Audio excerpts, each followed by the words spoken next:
আসসালামু আলাইকুম। প্রিয় দর্শক, দুদিন আগের একটা ঘটনা নিয়ে আজকে আলোচনা করতে চাই। আসলে এটা নিয়ে আলোচনা হয়তো করতামই না, কিন্তু আমার কাছে মনে হয়েছে যে আমাদের সমাজে এরকম একটা বিষয় যখন ঘটে তখন সেটা নিয়ে একটু প্রতিক্রিয়া হওয়া দরকার। কারণ প্রত্যেকটা ঘটনাই কিন্তু একটা একটা করে উদাহরণ। আমি একটা মন্দ কাজ করলাম, সেটা নিয়ে কেউ কিছু বললেন না, সবাই চুপচাপ থাকলেন। তার মানে কি এ ধরনের মন্দ কাজ আরও করা যায়, এরকম একটা ভাব, এরকম একটা চিন্তা মানুষের মধ্যে ছড়িয়ে দেওয়া। কাজেই যত ছোটোখাটো ঘটনায় ঘটুক না কেন, তার আফটার ইফেক্টকে চিন্তা করে আমি মনে করি তার একটা প্রতিকার হওয়া উচিত। সেই জন্যই এটা বলা। এই ঘটনাটা ঘটেছে খোদ রাজধানীতে একটা স্কুলে, খুব পুরনো একটা স্কুল, উইলস লিটল ফ্লাওয়ার স্কুলে। সেই স্কুলের একজন ছাত্র ক্লাসের টিচারের সঙ্গে একটা অসভ্য রকম মন্দ আচরণ করেছেন। তার প্রতিক্রিয়ায় ওই টিচারকে বাসায় ডেকে নিয়ে ওই ছাত্রের বাবা মা অপমান করেছেন। এ পর্যন্ত হলেও মনে হয় আমি হয়তো এতটা বিরক্ত হতাম না, এতটা আতঙ্কিত হতাম না।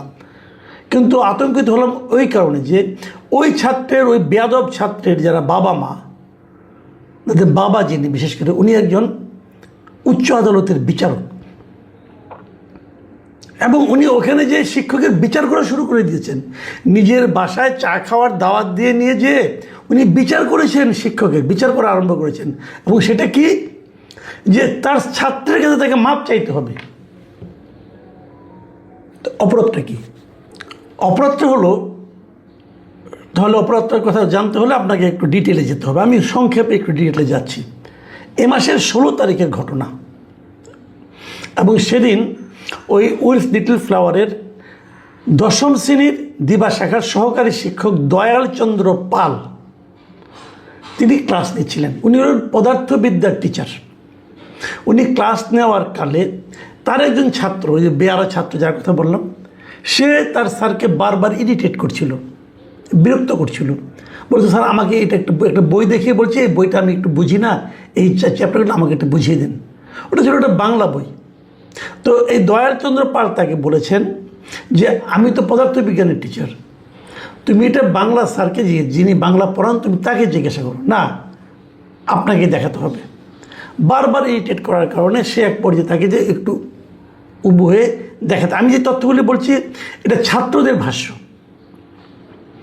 মানে এরই মধ্যে ছাত্ররা এটা নিয়ে একটা স্মারকলিপি দিয়েছে, এবং এই ঘটনা নিয়ে একজন ছাত্রের আমি একটা ভিডিও দেখলাম, সেখানে ওরা যারা বলেছেন সব মিলিয়ে আমি বলছি। উনি যখন উবু হয়ে এটা দেখছিলেন, তখন ওই বেয়ারাটা করলো কি, এই শিক্ষকের, মানে উনি যে নিচের দিকে যে কাপড় পরেছিলেন, প্যান্ট অথবা পায়জামা যেটাই হোক, তো সেই ওনার প্রাইভেট পার্টসে যে হাত দিয়েছে। বুঝতে পারেন, মানে আমি এই বিষয়টা না, আমি আসলে ভিজুয়ালাইজই করতে পারছি না এটা কীভাবে সম্ভব। একটা ছাত্র তার শিক্ষকের গোপন অঙ্গে যে হাত দিতে পারে, তাও ভরা ক্লাসের মধ্যে, মানে এটা কি সম্ভব? ভাবুন আপনারা তো সবাই স্কুলে পড়েছেন, আমিও পড়েছি। কখনো চিন্তা করতে পারেন আপনি যে একটা স্টুডেন্ট তার টিচারের আপনার এই গোপনাঙ্গে হাত দিবে, হাত দিয়ে তারপর চাপ দিয়েছে আবার। তো শিক্ষক কী করবে তখন? উনি বাধ্য হয়ে ওর পিঠে 3টা চড় মেরেছে, এটা সবাই দেখেছে। এই হলো তার অপরাধ। এবং তারপর তাকে, এবং উনি বলেছেন যে তোমার বাবাকে বলো স্কুলে ফোন করতে। অবশ্যই ছেলের এই বেয়ারা আচরণ নিয়ে উনি কিছু বলতে চেয়েছেন হয়তো বা। ফোন তো দূরের কথা, উল্টো তার বাবা, যেহেতু উনি বিচারক, হাইকোর্টের বিচারক, উনি স্কুলকে ফোন করেছেন যেন এই দয়াল সাহেব এবং স্কুলের হেডমাস্টার ওনার বাসায় যায়। হেডমাস্টার সাহেব যাননি, না যে উনি আরেকজন টিচার, বাংলা বিভাগের একজন টিচার, মিস্টার নাসিরুদ্দিন এবং দয়ালচন্দ্রকে ওই বিচারপতির বাসায় পাঠিয়েছেন। ওখানে যাওয়ার পর এই বিচারপতি, ওনার স্ত্রী তাকে চরমভাবে অপমান করেছে, গালাগাল করেছে, এবং এক পর্যায়ে তিনি বলেছেন যে দয়াল চন্দ্রকে তার ছেলের কাছে, মানে তার শিক্ষার্থীর কাছে মাপ চাইতে হবে। উনি বিচারক, উনি বিচার করেছেন। শিক্ষক তখন ওখানে সরি বলে ওখান থেকে বেরিয়ে চলে এসেছেন। এই ঘটনার পর লজ্জায় অপমানে উনি কদিন স্কুলেও যাননি। কিন্তু ওই ক্লাসের তার যারা ছাত্র ছিল তারা এই বিষয়টাকে সহজভাবে নেয়নি, এবং তারা তারপরে কদিনের মধ্যে এটা নিয়ে তারা স্কুলের সামনে মানববন্ধন করেছে, এবং এক পর্যায়ে তারা এই বিষয়টা নিয়ে হাইকোর্টে পর্যন্ত গিয়েছে, হাইকোর্টের সামনে মানববন্ধন করেছে, এবং সেখানে যেয়ে তারা প্রধান বিচারপতির কাছে স্মারকলিপি দিয়েছে। স্কুলের স্টুডেন্টরা, কিন্তু 22 জন স্টুডেন্ট সেখানে সিগনেচার করছে সেই স্মারকলিপিতে, যারা ওখানে সবাই ছিল। এখন আমার প্রশ্ন হচ্ছে, এ ধরনের ঘটনা কেন ঘটবে? প্রথমত, সেই ছাত্রের তার যে গায়ে হাত দিল এবং অশ্লীলভাবে যে আচরণটা করলো, এটার জন্য ওই শিক্ষকের কী করণীয়? আমাদের একটা নিয়ম আছে, আমাদের একটা নিয়ম করা হয়েছে যে শিক্ষকরা ক্লাসে স্টুডেন্টকে মারতে পারবে না। ঠিক আছে, কেন মারতে পারবে না? মারতে পারবে না হলো এই কারণে, শিক্ষা বিষয়ক কোনো ব্যাপারে, মানে উনি পড়া শিখে আসেনি অথবা পড়া পারেনি, এই কারণে মারতে পারবে না। কিন্তু এই ধরনের আচরণ যদি কেউ করে, যে নাকি শিক্ষক ছাত্রের সম্পর্কের বাইরে, শিক্ষক ছাত্রের সম্পর্কের মধ্যে কি এটা আছে যে একজন একজনের যায় শরীর ওখানে ওই জায়গায় হাত দিতে পারবে? এটা কি পড়ে না। ভাবুন আপনি একবার, আপনি বাসায় বসে আছেন, কেউ এসে আপনার মানে জননেন্দ্রিয়তে হাত দিল, আপনার গোপনাঙ্গে হাত দিয়ে চাপ দিল, আপনি কী করবেন? আপনি হাসবেন? আপনি বলবেন যে বাবা এটা করো না, এটা বলবেন? নাকি তাদেরকে চর বসিয়ে দেবেন? এই যে প্রাইভেট পার্টসে হাত দেওয়া, এটা সারা দুনিয়াতে একটা অপরাধ, জঘন্য অপরাধের পর্যায়ে পড়ে। এবং যখন এই অপরাধটা কেউ করবে, তাকে এটা তো একটা হিউম্যান ইনস্টিংক্ট, মানে একটা তাৎক্ষণিক প্রতিক্রিয়ায় কিন্তু আপনি তাকে এটা চর মারবেন।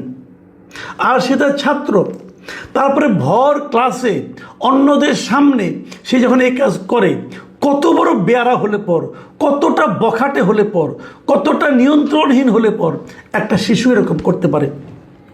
এবং এই যে নিয়ন্ত্রণহীনতা, এই যে বেয়াদবি করাটা, এটা সে কার কাছে শিখেছে? তার বাবার কাছে শিখেছে, তার মার কাছে শিখেছে। সবসময় মনে রাখবেন, একটা স্টুডেন্টের প্রথম শিক্ষাটা হয় ফ্যামিলি থেকে। প্রথম শিক্ষা ফ্যামিলি থেকে। ফ্যামিলিতে সে শিখে যে কী করা যাবে, কী করা যাবে না। তার ফ্যামিলিতে সম্ভবত এগুলি চলে, তাহলে সে এটা শিখলো কোথায়? তো এই বিষয়টা যখন বাইরে এলো, তখন তার বাবা আবার সেই শিক্ষককেই অপমান করার চেষ্টা করলেন, মানে করলেন আর কি, এবং ছাত্রের কাছে মাপ চাইতে বলেন। এই যে তার যে আচরণটা, এটা কি বিচারক সুলভ আচরণ নাকি মাস্তান সুলভ আচরণ? বিচারক এটা বলতে পারেন? এটা তো লেখাপড়ার বিষয় না রে ভাই। দেখুন, আমি একটা জিনিস বুঝি না, একজন লোক ক্ষমতা পেলে ক্ষমতার সবচেয়ে বড় দায়িত্বটা কি? তাকে খেয়াল করতে হবে আমি যেন ক্ষমতার অপব্যবহার না করি। আপনি বিচারক হয়েছেন, আপনি সব জায়গায় কাজ করবেন, এটা কিন্তু প্রথম না। আপনাদের মনে আছে, আমি আরেকটা ঘটনা আমি মনে করতে পারলাম যে 2023 সালের কথা, 2023 সালের এরকম মার্চ মাসে বগুড়ায় একটা ঘটনা ঘটেছিল। বগুড়ার একটা গার্লস স্কুলে, সেই গার্লস স্কুলে একটা নিয়ম ছিল যে স্টুডেন্টরাই স্কুলের ক্লাসরুমগুলি পরিষ্কার করবে, এবং সেই স্টুডেন্টরা বাই রোটেশন এক একজন স্কুলের ক্লাসরুমটাকে ঝাড়ু দিবে। তো ওখানে একজন বিচারকের কন্যা ছিল, সেই কন্যা ঝাড়ু দেবে না, তার মা বিচারক, তার মা ছিল বিচারক। উনি অতিরিক্ত জেলা ও দায়রা জজ ছিলেন, ওই ভদ্রমহিলা, ওনার ওই বাচ্চাটার মা, সে দিবে না। এবং এটা এই না দেওয়ার কারণে এটা নিয়ে হইচই, এবং তারপরে সে বাধ্য হয়েছে দেওয়ার জন্য। এবং যখন সে বাধ্য হয়েছে, তখন একটা মেয়ে ওখানে একটু হেসেছিল, এবং এই হাসার কারণে ওই অন্য শিক্ষার্থীরা তাকে নিয়ে একটু কটূক্তি করেছিল। কটূক্তি করার কারণে সেই বিচারক, সেই জেলা জজ সেই মেয়ের মাকে ডেকে তাকে অপমান করেছে এবং তাকে মাপ চাওয়াছে। এই ঘটনাকে কেন্দ্র করে কিন্তু ওখানে বিশাল আন্দোলন হয়েছিল, স্টুডেন্টরা ওইরকম সবাই রাস্তায় বেরিয়ে এসেছিল, এবং তারপর কিন্তু ওই ইয়েকে জেলা ও দায়রা জজকে, সহকারী জেলা ও দায়রা জজকে ওখান থেকে প্রত্যাহার করা হয়েছিল। অতিরিক্ত জেলা ও দায়রা জজ, তাকে ওখান থেকে কিন্তু প্রত্যাহার করা হয়েছিল। প্রত্যাহার মানে কি, তাকে আরেক জায়গায় পাঠানো হয়েছিল। সে আরেক জায়গায় যে নিশ্চয়ই মাস্তানি করছে, মানে তার স্বভাবটা যেরকম, তার চরিত্রটা যেরকম। তো এরকম লোক যখন বিচারকের দায়িত্বে থাকেন, তখন বিচার বিভাগ নিয়ে মানুষের মনে কি সে আস্থাটার থাকে? সেটা থাকে না। কিন্তু মানুষ, এই লোকগুলি ভাবে কি একজন বিচারক উনি এমন একটা চরিত্রের অধিকারী হবেন যার দিকে তাকালে মানুষের শ্রদ্ধায় মাথা নুয়ে আসবে, যার দিকে তাকালে অসহায় মানুষরা একটা আস্থা খুঁজে পাবে, ভাববে আমাকে আর কেউ বিচার করলো না, কিন্তু এই লোকটার কাছ থেকে আমি সুবিচার পাবো। আর তার কাছ থেকে যদি এই আচরণ পাওয়া যায় যে পক্ষপাত দুষ্ট আচরণ, স্বজন প্রীতিমূলক আচরণ এবং অন্যায় আচরণ এবং মাস্তানিপূর্ণ আচরণ, তাহলে আর থাকেটা কি? এগুলো কেন হয়? বিচারক নিয়োগের সময় এই জিনিসগুলো কি দেখা হয় না? আমার তো মনে হয় যে বিচারক নিয়োগের সময় সেই সম্ভাব্য প্রার্থীর পারিবারিক ঐতিহ্যটা দেখা উচিত। সে কোন পরিবার থেকে উঠে এসেছে, সেই পরিবারের সৌজন্যমূলক আচরণের অভ্যাস আছে কিনা, তারা কি ভদ্র পরিবার কিনা, এটা দেখা উচিত। কেবল মেধা থাকলেই হলো না, সেই সঙ্গে তার মধ্যে মানবিক আচরণ আছে কিনা এটাও দেখা উচিত। আমি মনে করি যে আগের জনকে কেবল প্রত্যাহার করে যেরকম পার পাওয়া হয়েছিল, প্রত্যাহার তাকে আরেক জায়গায় বদলি করা হয়েছে, কিন্তু এবারের ক্ষেত্রে আমি এর দৃষ্টান্তমূলক একটা বিচার আশা করি। না হলে কিন্তু এটা চলতেই থাকবে, না হলে এই সমস্ত লোকের এই দাপট আমাদের ক্রমাগত দেখতে হবে। প্রিয় দর্শক, আমরা খুব শিগগিরই এর একটা সুরাহা চাই। আমরা জানতে চাই যে শিক্ষককে, শুনেন একটা কথা মাথায় রাখবেন ভাই, শিক্ষককে যে জাতি অপমান করে সে জাতি কোনোদিন বড় হতে পারে না। আমাদের শিক্ষকদের অনেক লিমিটেশনস আছে, আমাদের শিক্ষকদের মধ্যে অনেক ঝামেলাও আছে, কিন্তু তার মানে এই নয় শিক্ষককে আপনি অপমান করবেন এভাবে অন্যায়ভাবে এবং তারপর আপনি ভাববেন যে আমরা ঠিক কাজটা করলাম। এটা ঠিক কাজ হচ্ছে না। আমি মনে করি আপনি আমি যে যেখানে আছি এই ব্যাপারে সবারই সোচ্চার হওয়া উচিত। প্রিয় দর্শক, এখন এই পর্যন্তই। আল্লাহ হাফেজ।